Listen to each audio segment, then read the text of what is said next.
Hi everyone, I'm Rolene Marks. Welcome to the Israel Brief, brought to you by Lay of the Land. And we bring you those top stories making headlines in Israel every Monday to Thursday. And if you are new to us, welcome to our family. We are growing, and thank you to all of our lovely community members, family members out there who have been sending the most incredible messages. It really, really uplifts us all here in Israel to know that you around the world are thinking of us, you're standing with us, and that we're not alone, because times right now for Israelis, for Jews, are very, very frightening. So I just want to say thank you to you guys for always having our backs. It is day 167. Can you believe that in a few days' time we will be at the 6-month mark, half a year? And of course, we constantly think of our hostages held in captivity. We can't even imagine the circumstances that they are being held under. But let's take a look at those top stories. And justice pursue it. Tzedek tirdof. And it doesn't matter when or where or how, we will pursue justice and we will always get our guy. And this was the case yesterday when the Shabak and the Israeli Defense Forces announced that they had arrested Mahmoud Kawazme, who was one of the masterminds responsible for the kidnapping and the murder of 3 Israeli boys 10 years ago. If you cast your memory back to 2014, 3 Israeli youths, waiting for a lift back from yeshiva where they were studying Bible or Torah, home to their families, Eyal Yifrach, Naftali Frankel, and Gilad Sa'ar. They were kidnapped. Israelis engaged a manhunt, I think it was for about 2 weeks. People around the world prayed for the safe return of these 3 boys. And during this time, we started to get reports about tunneling under the ground. And it was discovered when the bodies of these boys were found that there was also tunneling happening in the Gaza Strip, and Israel embarked on Operation Protective Edge. And the rest is history. But he was at large, and guess where he was found, guys? In Shifa hospital. So it's proof yet again that it was highly unlikely that he was going for some kind of checkup, unless the big RPG that Hamas terrorists normally have with them was some kind of thermometer. I highly doubt that. But we've been speaking over the last couple of days about Israeli Defense Force troops operating, pun intended, in and around the Shifa hospital. Shifa was the scene of a lot of focus a couple of weeks ago when we destroyed the tunnel under the hospital, where we discovered weapons in the hospital.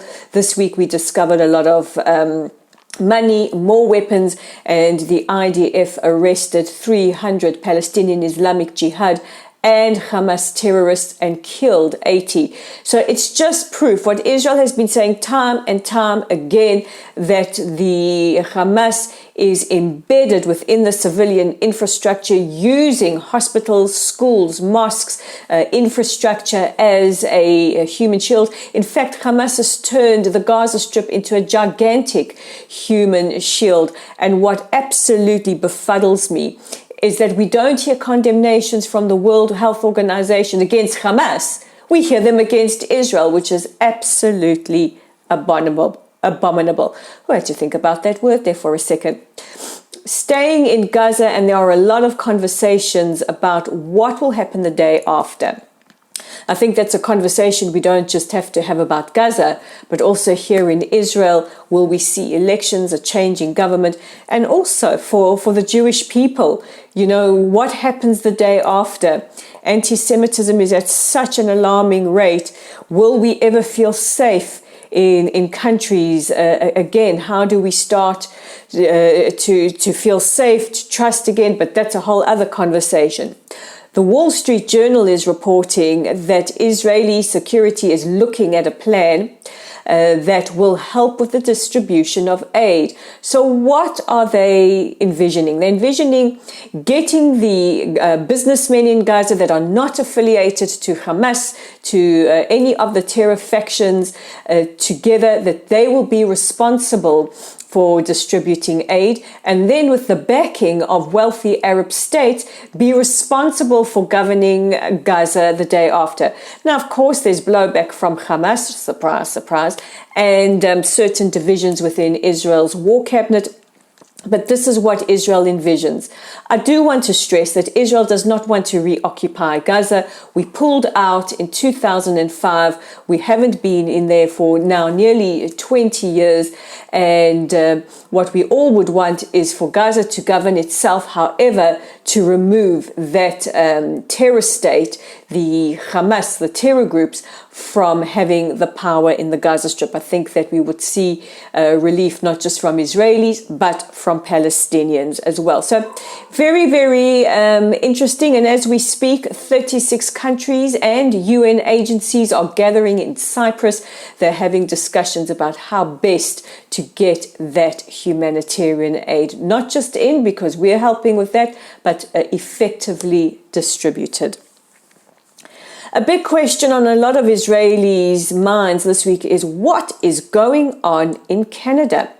Canada announced an arms embargo on Israel just a day or two ago. They said they will no longer be supplying Israel with arms, which amounts to about $1 million per year. Now, this is not about the arms. This is about what it represents. And Israel's former ambassador to the USA, Ron Dermer, has said that this is a badge of shame on Canada. He says that this will be looked unfavorably upon for years to come.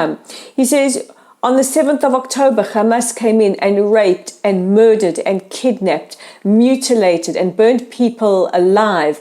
And people are going to ask, where was Canada? Meanwhile, alarming anti-Semitism is rising in Canada. Just yesterday, La Presse, a publication based in Quebec, had to apologize for a horrific cartoon showing Prime Minister Netanyahu as Nosferatu the vampire. A conservative senator condemned this and said what we all think. It doesn't matter whether you like or dislike the Prime Minister, agree with his policies or not. That kind of evil, anti-Semitic kind of imagery is what we saw pre the Holocaust. And when we hear that Hamilton is not going to screen a Jewish film festival, and we see this, and we see arms embargoes, it takes us back to a very, very worrying and dark place in our history. And also this week, a non-binding resolution was passed in the House of Parliament calling on international states to start working towards a two-state solution, which I think is something we all can accept. However, there was a lot of arguing on how it was written, and we understand that the Liberals took issue with Prime Minister Trudeau for what they say not doing enough to protect civilians in Gaza. We just want to remind everybody that we wouldn't be in the situation we are in if it wasn't for the fact that Hamas attacked Israel on the 7th of October. And finally, Israel's Foreign Minister Israel Katz has written an open letter to diaspora communities calling for a combined international efforts to help fight the vilification of Israel and anti-Semitism.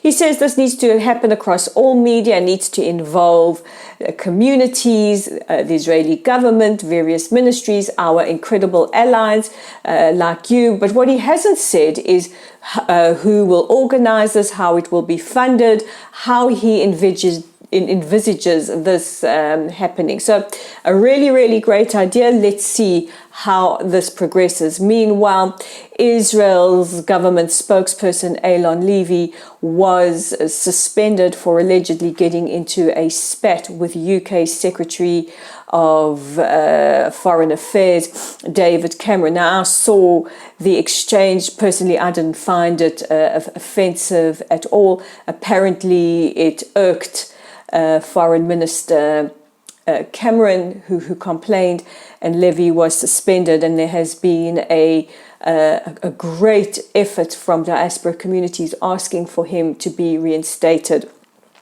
Now, I just want to say something in a private capacity. I am often in the media in South Africa as the national spokesperson for the South African Zionist Federation. Being a spokesperson is a very, very difficult task.